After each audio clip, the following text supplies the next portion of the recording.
رجب میں ایک رات جس میں نیک عمل کرنے والے کو 100 برس کی نیکیوں کا ثواب ہے، وہ 27ویں شب ہے، 27th نائٹ آف رجب، جو اس میں 12 رکعتیں اس طرح پڑھے کہ ہر رکعت میں سورہ فاتحہ اور کوئی ایک سورت، اور ہر 2 رکعت پر اتحیات پڑھے، اور 12 پوری ہونے پر سلام پھیرے، اس کے بعد 100 بار یہ پڑھے سبحان اللہ والحمد للہ ولا الہ الا اللہ واللہ اکبر، اور پھر استغفار 100 بار پڑھے،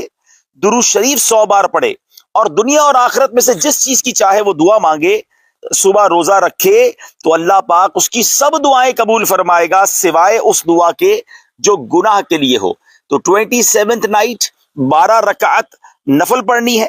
اور 12 پوری ہونے پر سلام پھیرنا ہے، ٹھیک ہے، ایک ساتھ 12 رکعت نفل پڑھنی ہے، اور 100 بار کیا پڑھنا ہے؟ سبحان اللہ والحمد للہ ولا الہ الا اللہ واللہ اکبر، 100 بار استغفر اللہ ربی من کل ذنب واتوب الیہ پڑھ لیں، 100 بار کوئی بھی درود شریف پڑھ لیں، پھر دعا مانگے، انشاءاللہ دعائیں قبول ہوں گی۔ کسی پریشانی میں ہے، کسی بیماری میں ہے، کسی تکلیف میں ہے، تو یہ رجب کی 27ویں شب کو ٹارگٹ بنا لیں، انشاءاللہ عبادت کریں، 27 رجب کا روزہ رکھیں اور یہ نفل پڑھ لیں۔